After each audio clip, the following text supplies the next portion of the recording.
Bobby Roode and Shinsuke Nakamura signed the contract for NXT TakeOver San Antonio. Let's talk about it.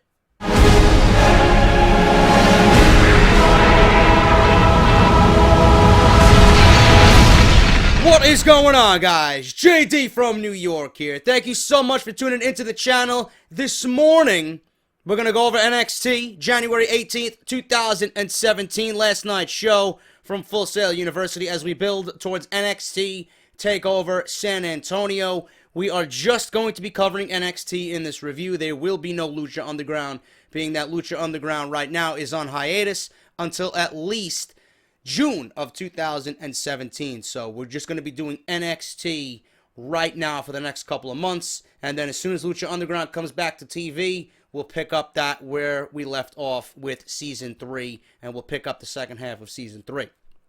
I want to thank everybody for checking out my new sponsors, man. Audible.com is sponsoring the video, man. I really want to thank everybody at Audible for trusting me with their product. And if you guys want to sign up, man, it's free. Absolutely free. You guys got a 30-day free trial of Audible.com. You're going to get one free audio book. And you got over 180,000 books to choose from, man. No matter what genre of books you guys like. You want fucking horror. You want Harry Potter. You want Lord of the Rings. Wrestling books. Fucking plenty of wrestling books, man. I had a few of you tweet me the Death of WCW that you guys signed up for. Daniel Bryan's book is there. Jericho's books are there. Mick Foley's books are there. Hardcore Holly has a new book.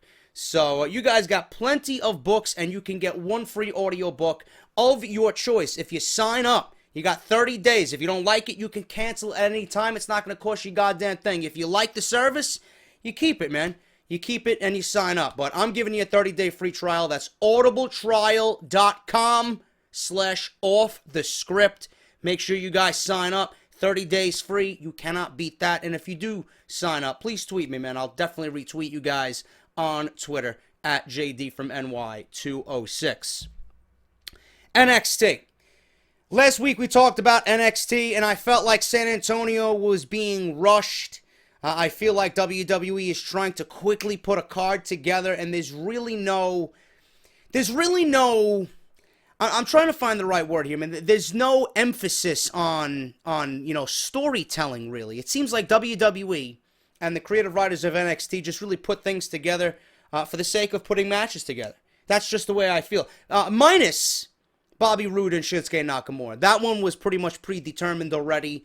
Bobby Roode won a fatal 4-way to pretty much become the #1 contender for the NXT Championship. But I feel like everything else is really up in the air. We got a tag team championship match with DIY versus the Authors of Pain. That should be very interesting.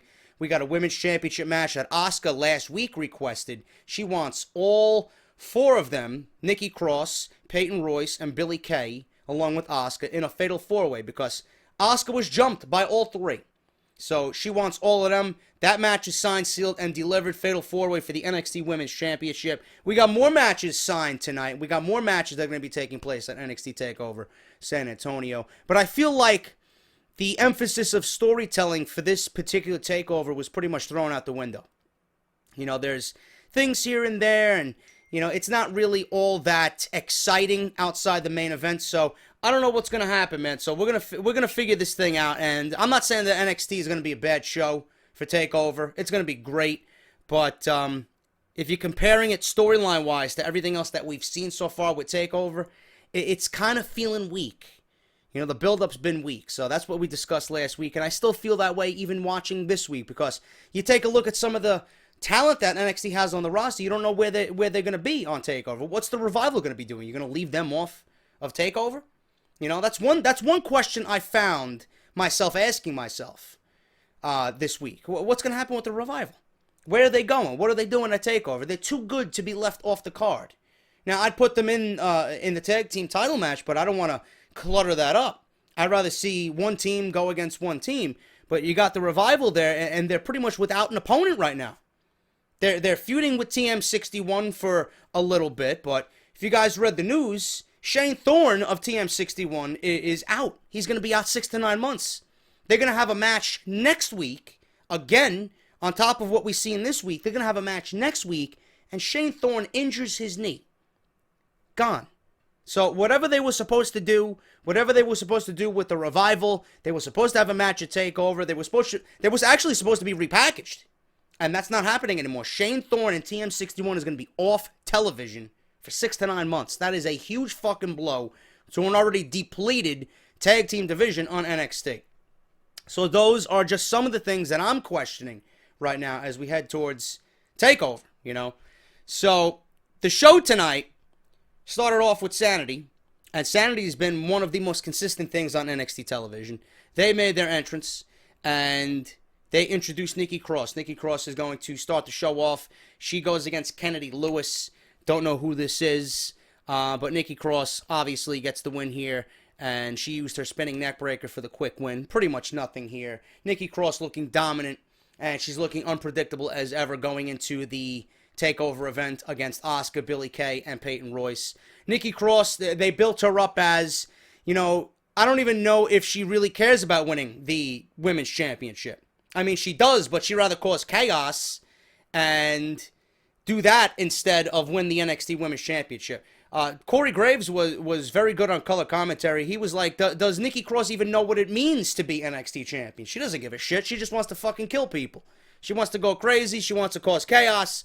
And that's all Nikki Cross is about, which is good because it's unpredictable. And I look forward to the dynamic of Nikki Cross and Asuka at TakeOver. I really don't care too much for Peyton Royce and Billie Kay. I'm not really sold on them yet, but I'm really looking forward to seeing Nikki Cross and Asuka at the pay-per-view.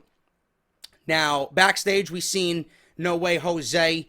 He was asked about his 2016. He had a very decent rookie year for 2016, and he was saying that, you know, he's going to continue doing the same thing. He's gonna fiesta, he's going to dance, he's going to have fun, and then Kona Reeves, someone who we just obviously do not care about, and he comes in and says that, you know, No Way Jose's full of shit. You know, he's not a friend to anybody. He left Kona Reeves hanging high and dry. Sanity beat the shit out of him. And they're setting up a match, I believe, for next week. So it's going to be No Way Jose versus Kona Reeves, as if anybody gives a fuck about that. Who cares? I understand they're trying to get new talent on the television. But, I mean, Kona Reeves, the fuck is this guy going to do? No Way Jose, it's nice to see him, and I hope he has a more prominent role in NXT this year. But Kona Reeves, I mean, come on, man. Not very interesting and not very exciting whatsoever. Revival. Obviously, they are the best tag team in WWE, no question. That's my honest opinion there. They may very well be the best tag team in professional wrestling altogether. But they say 2017 will be no different than 2016. They are the best tag team in the world. They think they should be in the tag team championship match at TakeOver San Antonio. TM61 interrupts and says that the Revival should fight to get a title shot again, just like everybody else. Revival says they are not like everybody else, and that is the damn truth, man. Obviously, TM61 is trying to be the sympathetic babyface team here, and they're trying to thwart off the heel team of the Revival, but everything the Revival says is very difficult to argue with, man. They're not like everybody else. Revival gets what they want because they simply are the best right now, obviously along with DIY. That match was booked later on in the evening for this particular episode of NXT. Roderick Strong came out to new theme music tonight. Sounded very, very similar to a Killswitch Engage song. I liked it, man. I really did.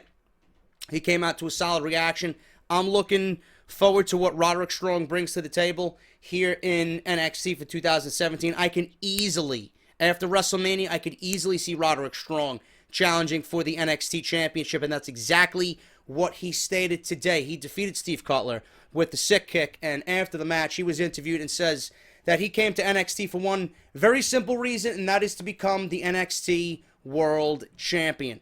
So I could definitely see Roderick Strong go after the NXT title after Nakamura and Bobby Roode are done, but then you got Cassius Ohno waiting in the wings, who we are going to see at one of these tapings sooner than later.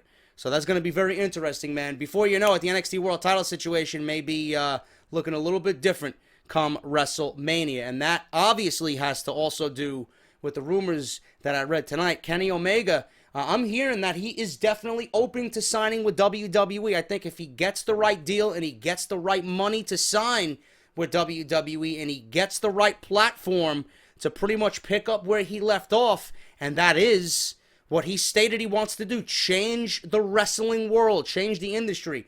If WWE gives him an opportunity to do what he wants to do, I think he will come. If he's getting paid, he will come.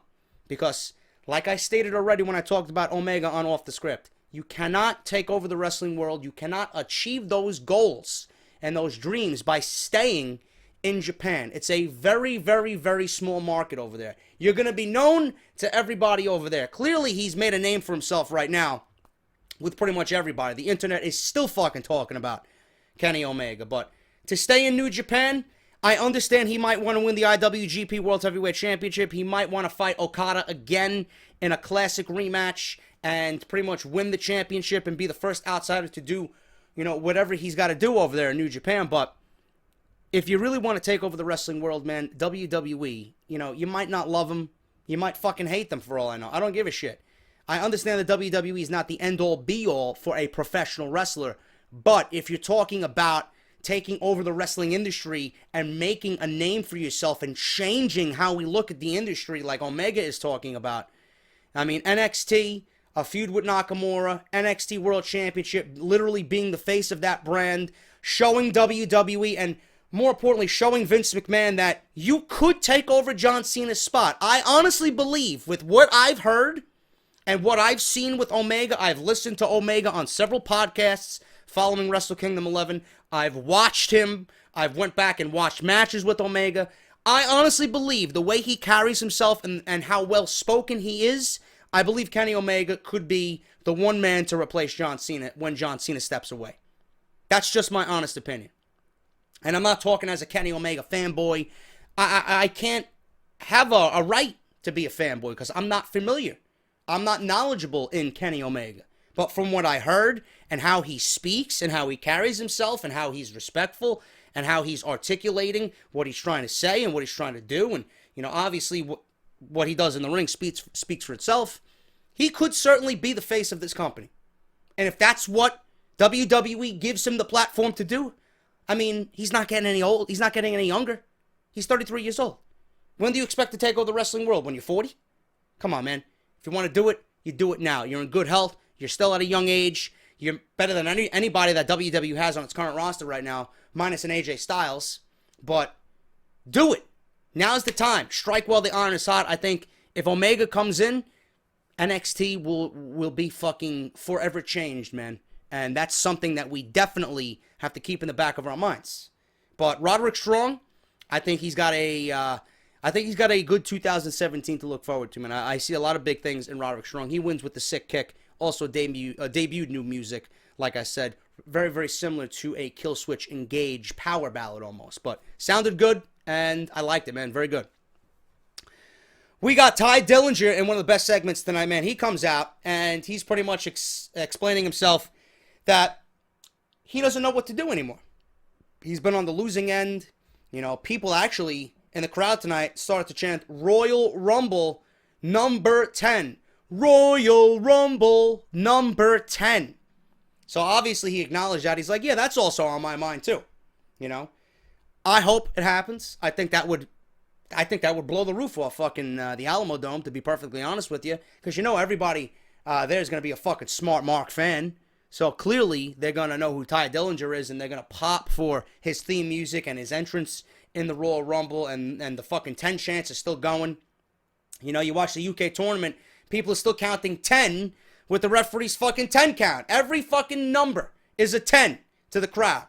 So it is fucking on fire, right? His gimmick is on fire. No reason why this guy should not be in the Royal Rumble. But he came out tonight. He doesn't know if he has it anymore.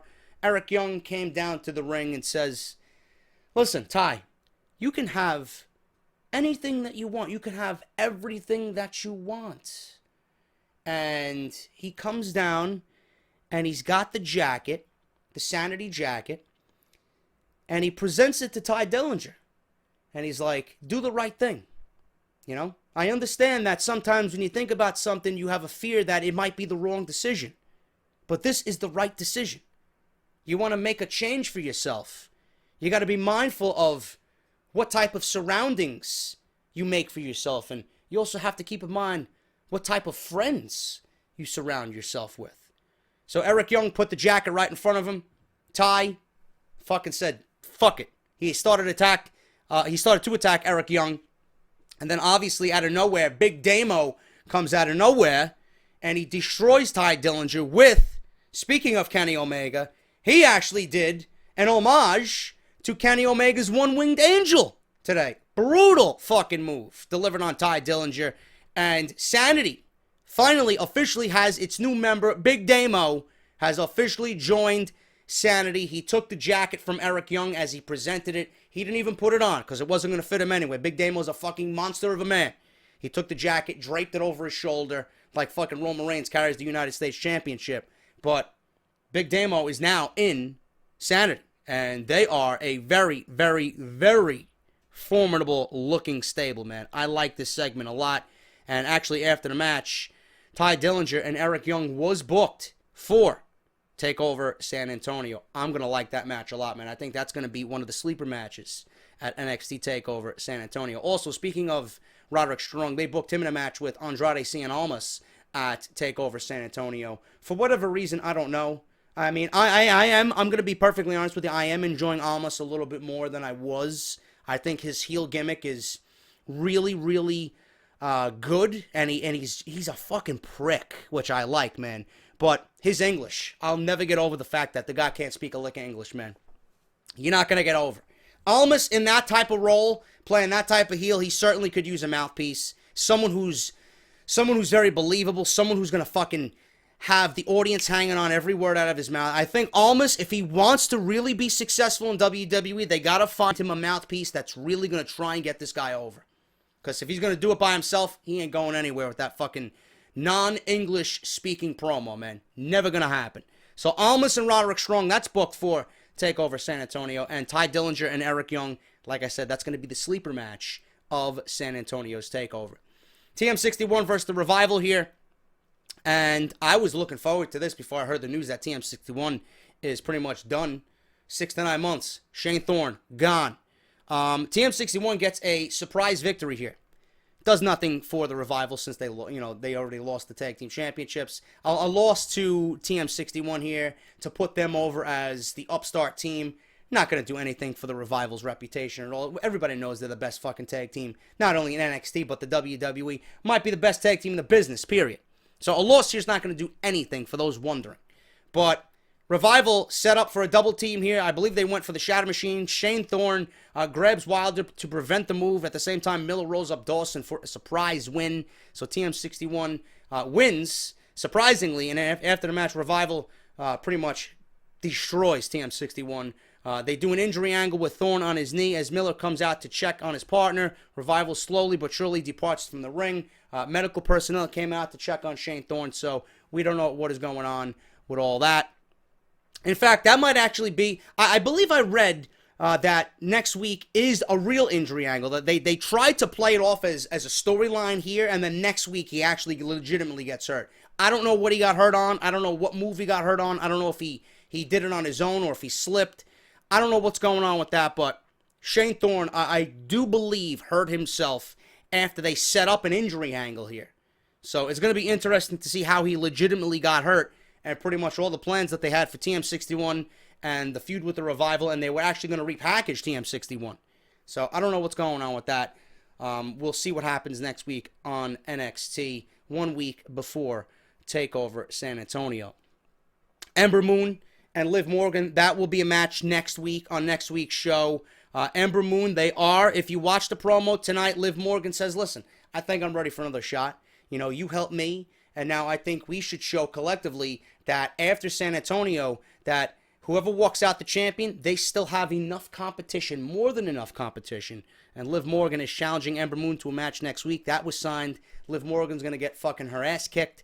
Ember Moon, if you watch the promo, they are setting it up for WrestleMania, like I've been stating for fucking most of 2016, since SummerSlam weekend with Brooklyn.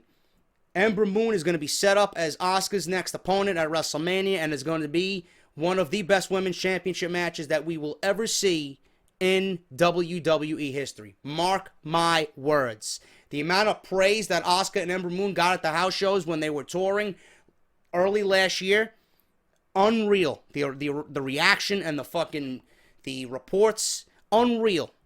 So everybody's looking forward to this, and they're setting it up, and I can't wait to see what Ember Moon has in store, man, and how they build up Ember Moon as that next big thing in the women's division. Ember Moon's going to be she is going to be the one to take Asuka down and dethrone her as the women's champion, giving her her first loss.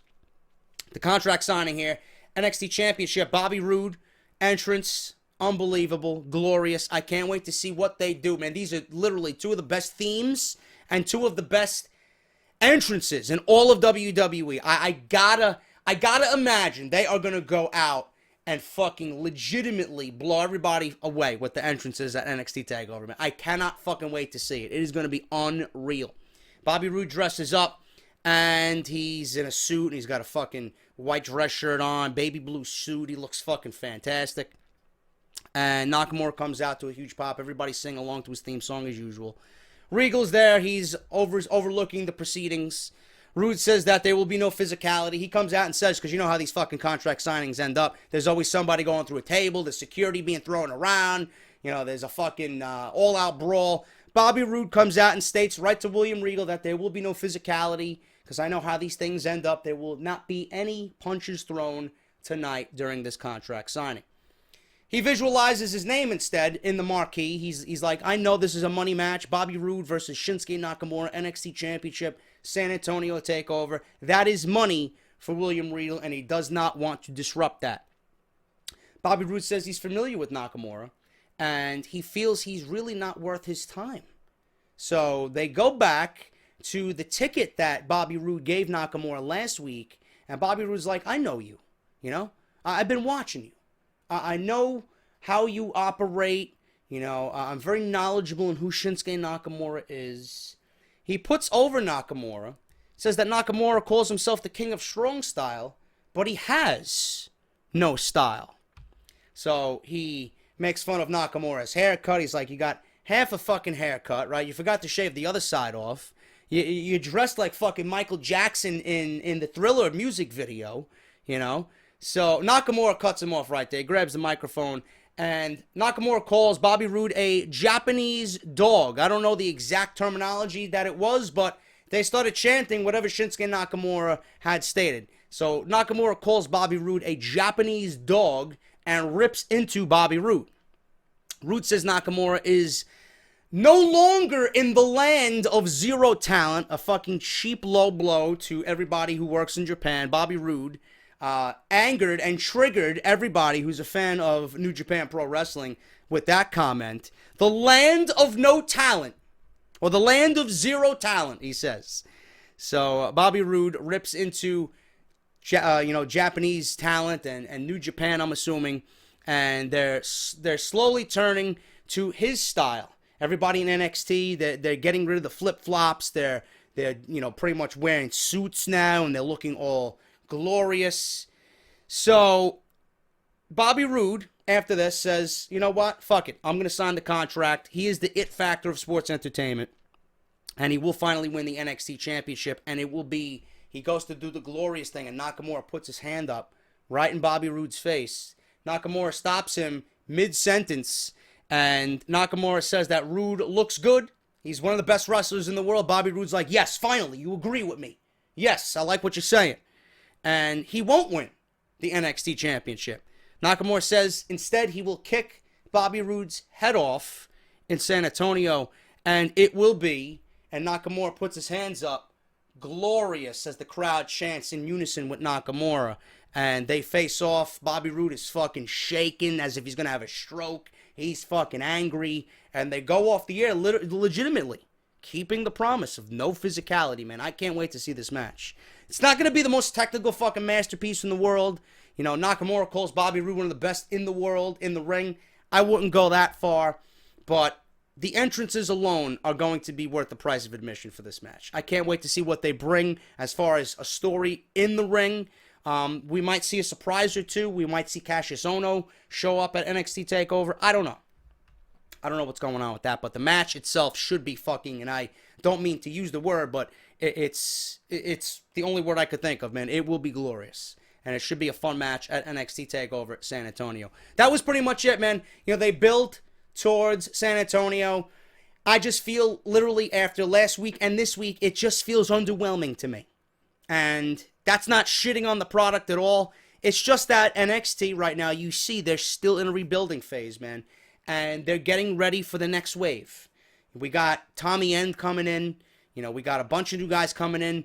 Hopefully, after the Royal Rumble, we got guys coming in after WrestleMania. NXT will look vastly different by mid-2017. Mark my words. And it all holds true as we wait towards what Kenny Omega does. If Kenny Omega comes and Adam Cole comes, because his contract ain't up until May, we got Kyle O'Reilly, who's already with his physical done. He's coming to NXT. NXT is going to look vastly different than what we see now.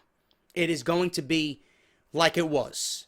And if we get Omega, if we get Adam Cole, if we get Kyle O'Reilly, if we bring in Tommy End, who's renamed Aleister Black, it's going to look fantastic, man.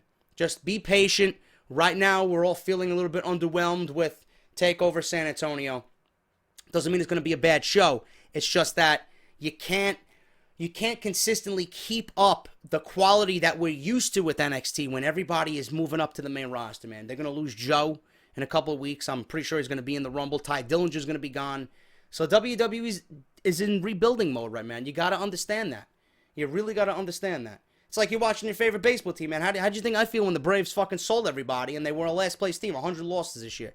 You got to go through the rebuilding phase to see that fucking light at the end of the tunnel again. And that's exactly what NXT's doing. So don't worry about it. They will be fucking great mid-2017 with some big names coming in, I'm sure. NXT and Triple H, they're not going to let it fucking falter, man. They're going to replenish, they're going to rebuild, and they're going to make it great again. Mark my words. That is NXT. One more week till TakeOver San Antonio. I'll be right back here on Thursday next week. Should be exciting. Royal Rumble season is upon us. WrestleMania season is here, man. It's a great time to be a WWE fan. And if you are, stick with the channel right here. Check out the Audible link, audibletrials.com. They sponsored the show today. audibletrial.com/offthescript for your free audiobook, man. Make sure you take advantage of that. It's fucking free. It doesn't cost you a goddamn thing. And you help out the channel and the podcast as always, man. So I'll see you guys on Off the Script on Friday. If you did enjoy the video, hit that thumbs up. Follow me on Twitter at JD from NY206. Subscribe to the YouTube channel if you have not done so already. If you missed everything else that I did this week, it'll be in the annotations that you see on the screen right now. And I will see you guys tomorrow for Off the Script. Some big stories, including one with Roman Reigns and WWE manipulating the crowd to build sympathy for an already hated WWE superstar, man. Interesting story. Plus, Randy Orton has a confrontation with a fan at a gym. So this is all going to be talked about on Off the Script. Make sure you guys tune in tomorrow at 11 a.m. I'm JD. Hit that thumbs up, and I'll see you guys for Off the Script Friday morning. Talk to you later.